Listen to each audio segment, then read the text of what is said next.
अधिक मास, ज्याला आपण धोंड्याचा महिना किंवा पुरुषोत्तम मास म्हणतो. हा महिना म्हणजे आपल्या माणसांशी असलेलं नातं अधिक घट्ट करण्याची आणि कृतज्ञता व्यक्त करण्याची एक सुंदर संधी आहे. आई, जिच्या कुशीत आपण जन्मलो, जिच्या हाताचा घास खाऊन मोठे झालो. लग्नानंतर आपण दुसऱ्या घरी जातो, पण आईचं घर आणि तिची माया नेहमी आपल्या पाठीशी असते.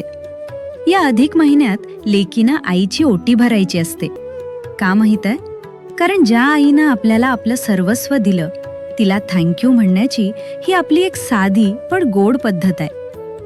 ओटी कशी भरायची? खूप मोठे सोहळे हवेत असं मुळीच नाही.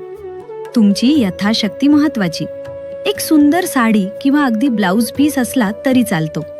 तांदूळ, खारीक, खोबरं, हळकुंड आणि सुपारी हे सगळं प्रेमानं एका ताटात सजवा. आईला प्रेमानं पाटावर बसवा, तिला हळद कुंकू लावा आणि तिच्या ओटीत हे दान द्या. बघा, जेव्हा तुम्ही तिची ओटी भरता तेव्हा आई सुद्धा रिकाम्या हातानं मागे हटत नाही. ती आपल्या पदरातले थोडे तांदूळ तुमच्या ओटीत टाकते. जणू काही ती आशीर्वाद देत असते. बाळा, तुझं घरही असंच भरलेलं राहू दे. या महिन्यातली दुसरी महत्वाची गोष्ट म्हणजे जोडवी. आई आपल्या लेकीच्या जोडव्यात भर टाकते.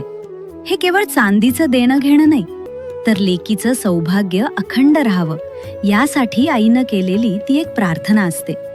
शास्त्रीय दृष्ट्या ही चांदी शरीरातील ऊर्जा टिकवून ठेवते आणि रक्तभिसरण सुधारते.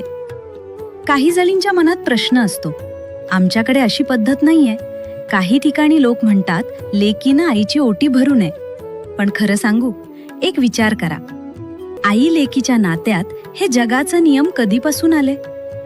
समाज काय म्हणतो यापेक्षा तुमचं मन काय म्हणतंय हे जास्त महत्वाचं. आणि ज्यांना आई नाहीये त्यांनी निराश होऊ नका. तुमच्या सासूबाई, मावशी किंवा ज्या स्त्रीनं तुम्हाला आईसारखी माया दिली त्यांची ओटी भरा. आईची सावली कुठे ना कुठे नक्कीच असते. नात्यातली ओढ आणि एकमेकांबद्दलचा आदर हाच खरा धर्म आहे.